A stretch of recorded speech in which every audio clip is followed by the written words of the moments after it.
What's up, world? This is Maxwell 3000 Productions. I am Maxwell 3000. I want to welcome you to Family Talk. I'm here today with my pops, Wayne Carter. Uh, Pops, thanks again for being here with me. How are you doing today? Well, I'm doing real well. I sort of fell asleep Sunday afternoon. I'm warm in here. It's cold outside. Yeah. Uh, Kind of makes me think of a new term that I've just recently discovered. Or it's a term and maybe a concept more than anything, but it's Huga. You ever heard of Huga? No, I don't think I have. So it's the Danish word that indicates the concept of comfort and coziness and warmth and enjoying the simple things in life. Well, that describes me pretty good right now. Yeah, yeah. We Huga. had interesting. You should say that Dave's Epiphany Sunday. And we had to give those stars out, and mine was give thanks, and it's supposed to give thanks in everything. So, Yes. Hugo. Yeah. I just I learned that from a piece on PBS NewsHour this week, and yeah, so that's an interesting term. Interesting term. Well, I guess we ought to say Happy New Year. It's 2026. Right in with your Epiphany star.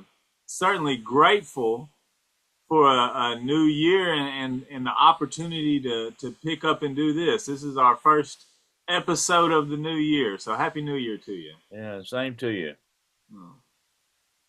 Well, and it's been a couple of weeks since we've gotten together in this format. Been able to see you over the Christmas holiday for our family reunion, and I enjoyed that. I really would like to. I need to reach out to our cousins, your first cousins, my second cousins, and really try to do this same thing with them if they would be interested and able to do it. Because I think we actually got some details wrong on Betty's education.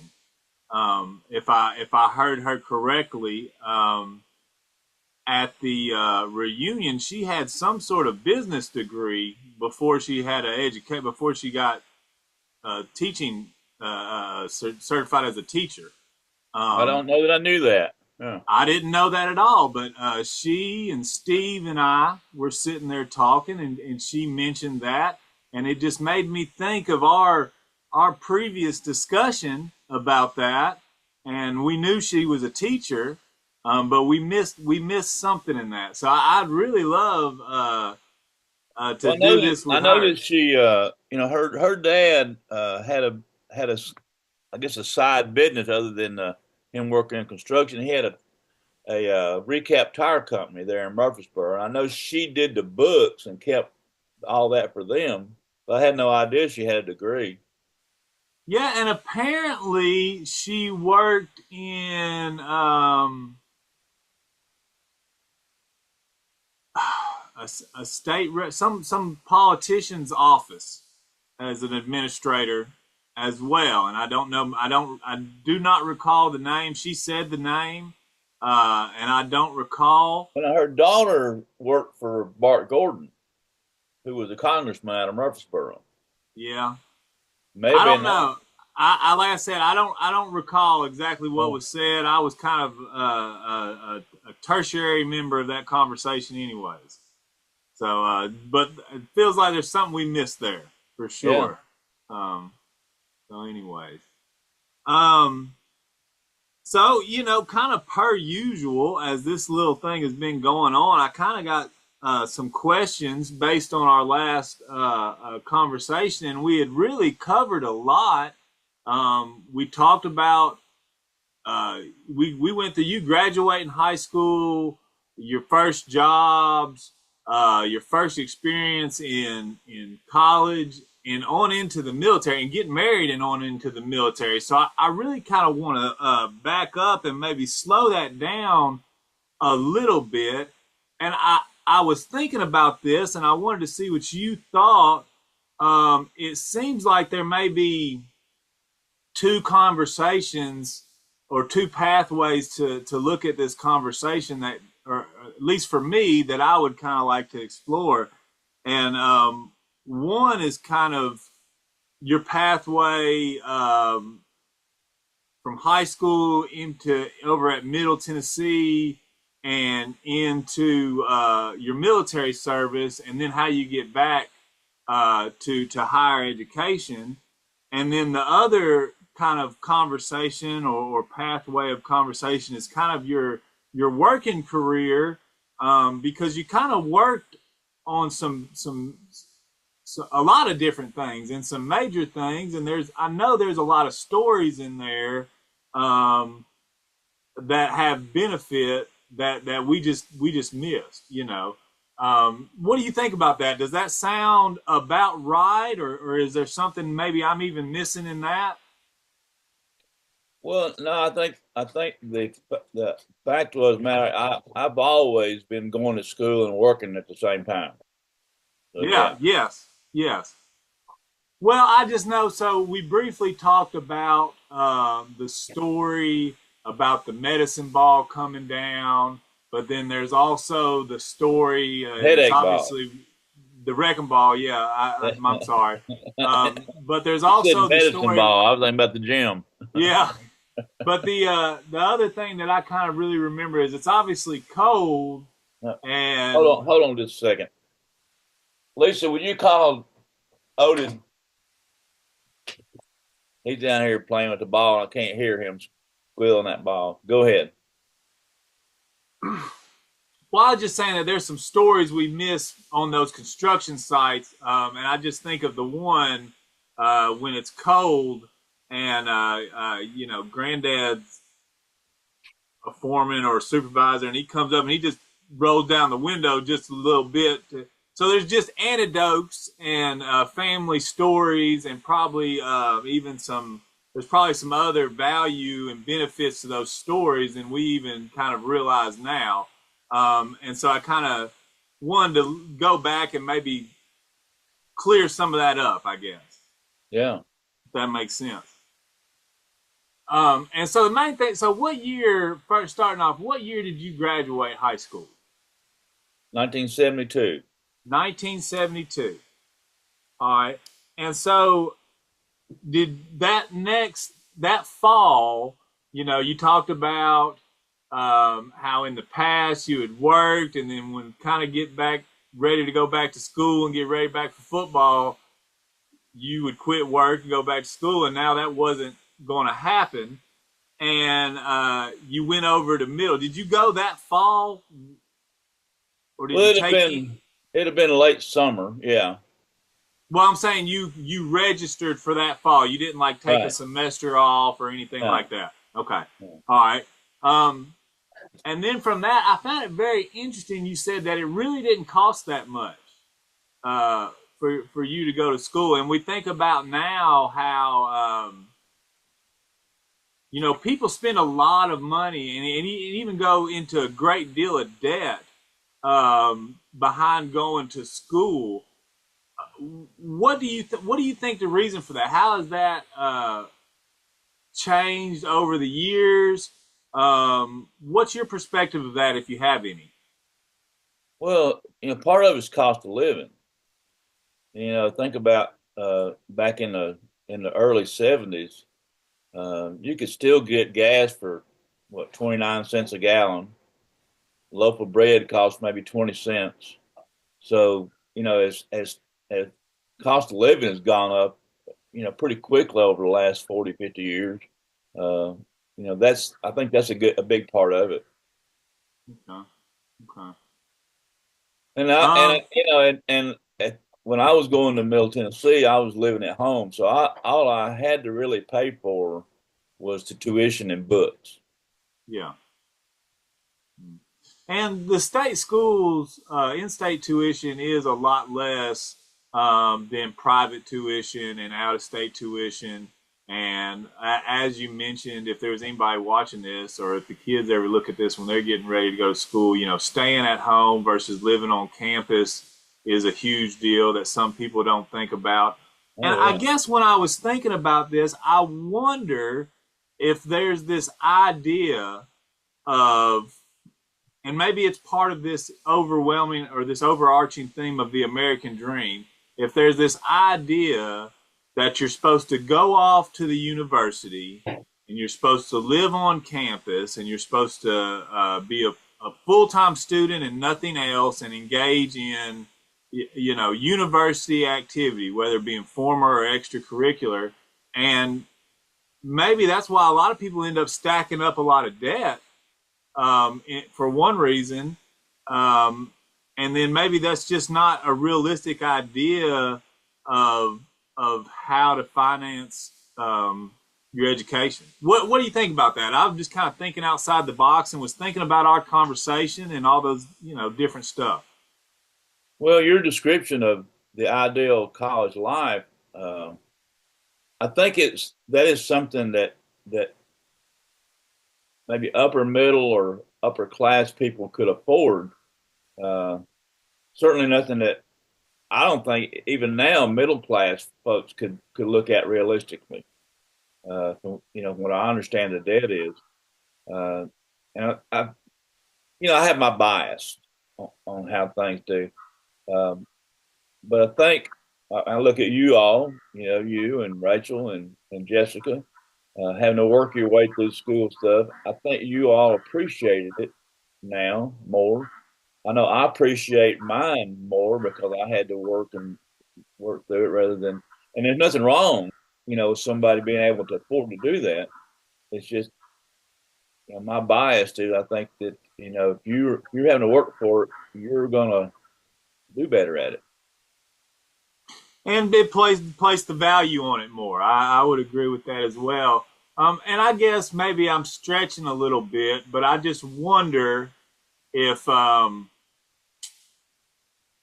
our cultural institutions, maybe what you might say the powers that be, portray this certain narrative that is not realistic Well, for the average American. one of my favorite movies, comical movies, uh, Animal House. That's the concept of that, and that's just, it's a comedy, it's a movie, it ain't reality. Yeah, right.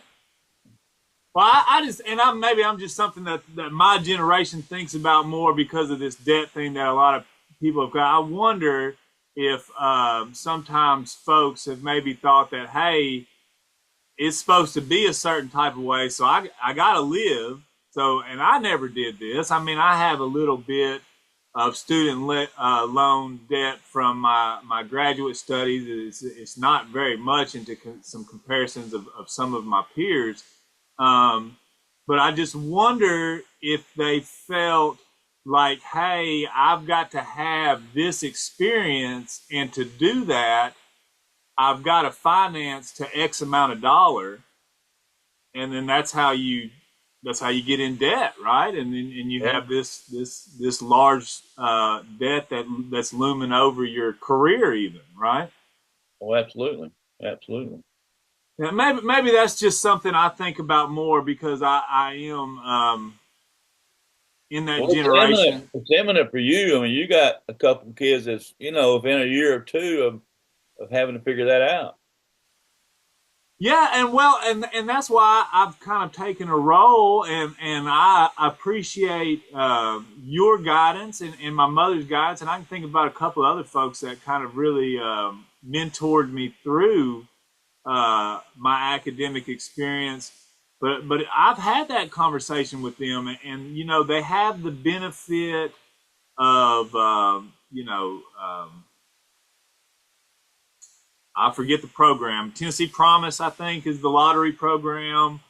So they have the benefit of that. And then I also told them that, hey, you can stay at home. There are several higher education institutions that are close to you and you could be able to commute to. And, Middle Tennessee is still an economically viable option. I Yeah. finished up my bachelor's degree over at MTSU, and was able to pay for it mostly through grants that I was still eligible for. I Um, think a difficulty, particularly for an 18, 19-year-old that's coming out of high school, uh, have this mindset of going off to college.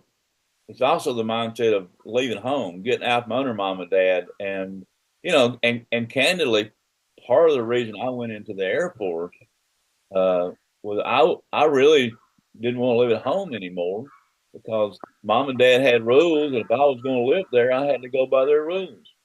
And I young stud think you know it all, and you don't. But I yeah, think we all go through that. no, no. Okay, that's interesting. That's a lot of good insight, and that's not as much maybe about your story than us really feeling some other things out, which Sure. is good too. Um, so you graduate high school, 1972. You enroll that fall, um, and then that's really a quick year. It seems like for was it in the fall that the basketball team recruited you I to wouldn't say be the recruited B so much. squad?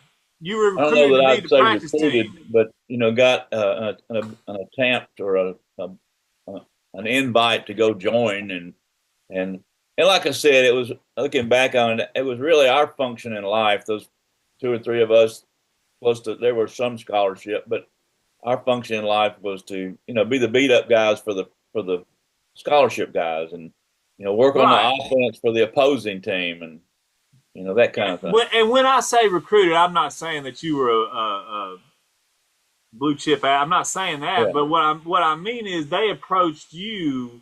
This isn't something that you walked on. You said, "Hey, I think I could play ball for them," and you tried to walk on and work to be, the practice squad. But they kind of approached you to say, "Hey, we need some work. We need some guys to put our guys to work." yeah, Um, yeah. so The way you put it sounded a lot better than what it was. well, maybe something to that. But yeah, so you were asked to be a part of the practice squad, and for that 72-73 team. Correct. Okay. Um, and is that same year that you end up meeting my mother, correct? In 72, fall of 72, spring of 73. We're talking about an academic calendar, right? Correct. Okay, and so you get that year underneath your belt. When is it that you make that decision that, hey, I need some more independence and my pathway is the Air Force? I know you kind of said Probably that. probably the fall of '73, starting my third semester at middle. Um, Going back, working out basketball and doing the same scenario. Because that summer we stayed working out in basketball pretty much all the time. Um, but it was a lot of work. It really, and I had met your mother, and we decided we wanted to get married. And you're thinking about, okay, I want to get married. I got to help support. I got to do this, got this, and this basketball thing ain't making any money for me. And so that was kind of it. And that's when I talked to the recruiter in the Air Force and thought, well, this is probably the best way for me to go. And your mother thought it was a great idea also. Yeah, and so you mentioned last time that you had kind of befriended some veterans that were at middle. I guess they were probably on their GI scholarship, right? I Um, suspect. Yeah. and did that have any influence on you? Did you talk with those guys about it? Did they say, hey, this is kind of what it's like, or this is what the Army's like, this is what the Air Force like, this is what the Navy's, Marines, so on? Well, I don't think so much what the military was like. I had a good idea what that was like from my brother, but the fact that they were veterans and that they had the GI Bill to help pay through school, yeah, I think that probably helped plant that seed in me. Right. Was your plan always to go back and to complete a higher education degree, or at that point did you think that I'm going to enlist and have a career this way? Never in my life did I decide to have a career in the military. I know that sounds bizarre. Uh, was going into the military for the GI Bill and to avoid the draft. See, at that time the draft was still going on, and that was the reason I chose the Air Force. I didn't want to go in the Army. You know, that seems bizarre too, because since I ended up retiring from the Army. But now my idea was to join the Air Force because I thought that was probably the one of the easier of the military. Once you got through basic training, uh, they had, the jobs were, good jobs and something that was transferable to the outside. But that really wasn't the idea.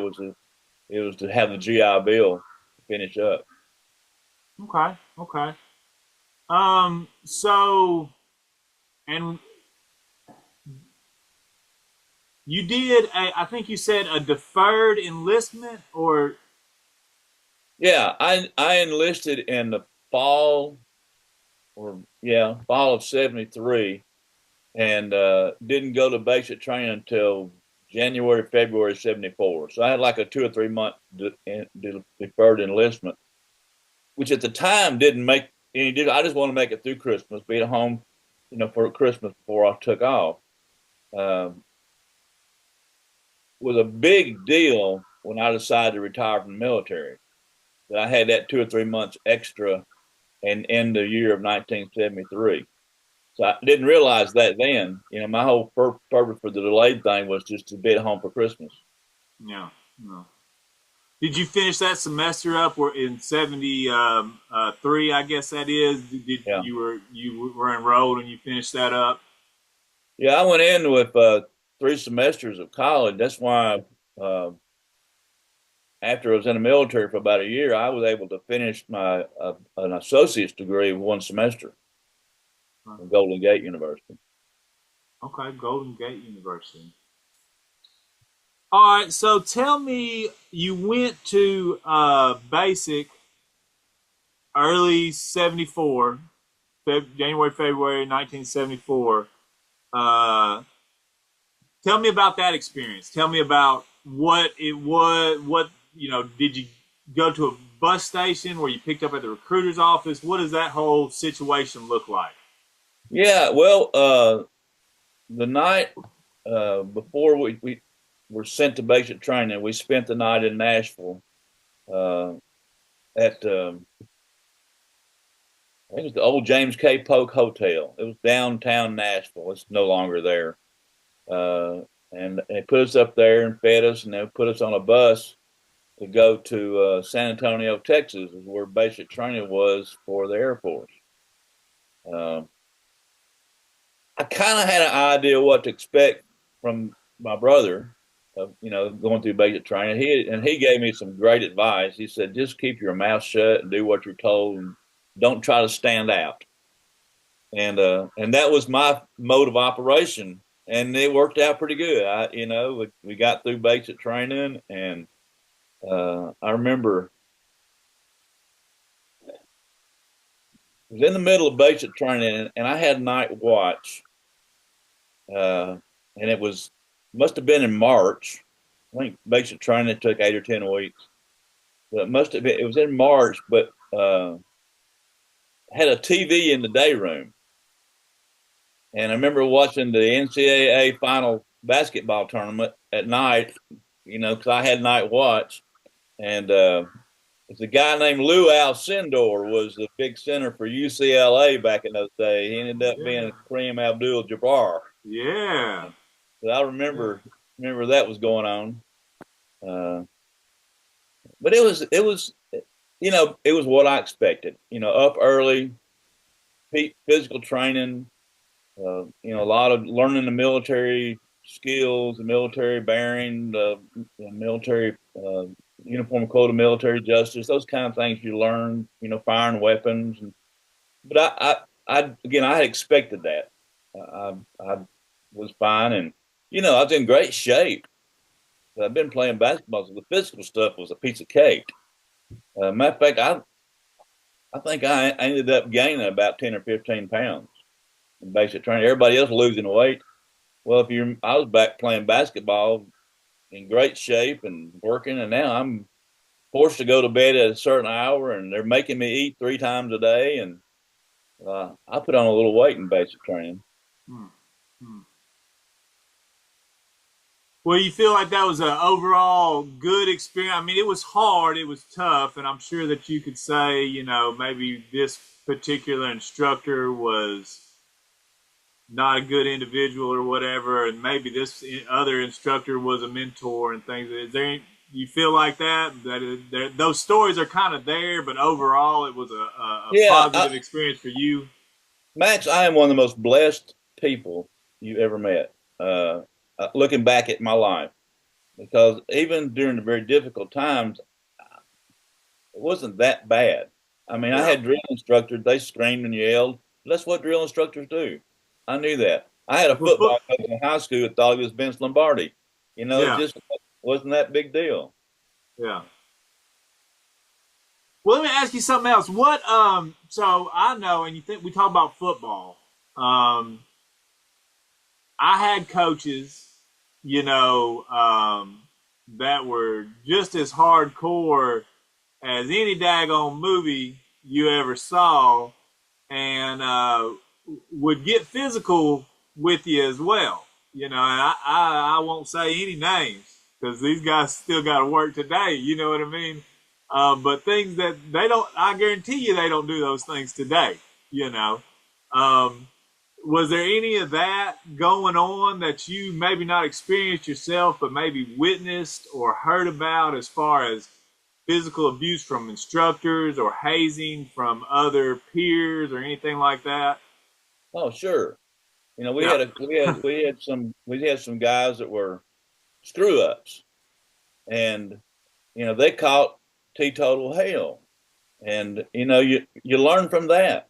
You one thing we learned that we all got to, as a group in basic training together, we got to help that guy that's not doing well is getting, because if he gets in trouble, we're in trouble.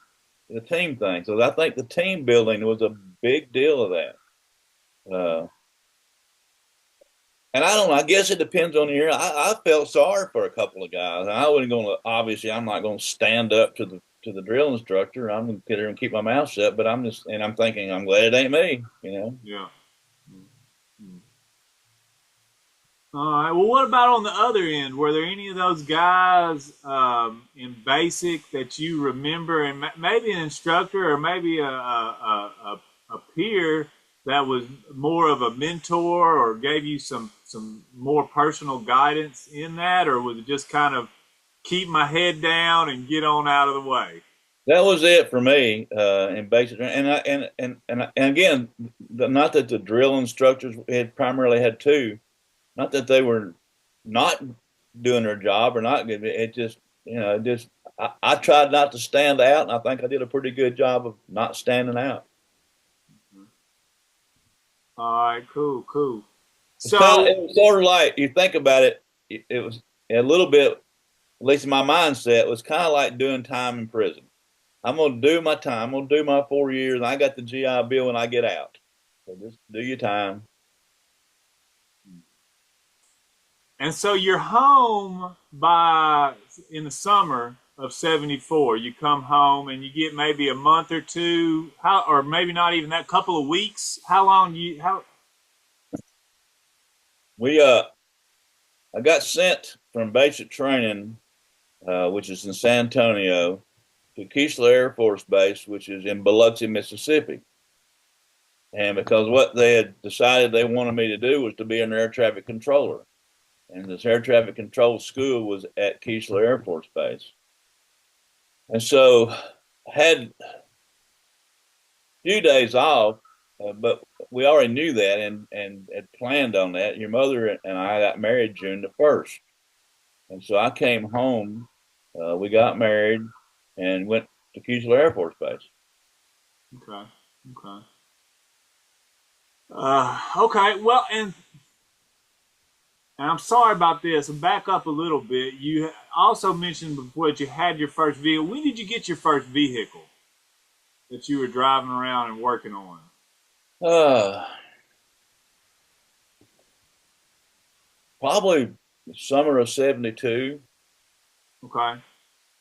Is that what you moved to Mississippi in, or was there? No. Actually, I'd gotten another vehicle. Um, it would at some point, I don't remember, it may have been summer of '73 that I wrecked. I had an old '65 Chevrolet I bought in '72, and I wrecked that vehicle in the summer of '73, probably.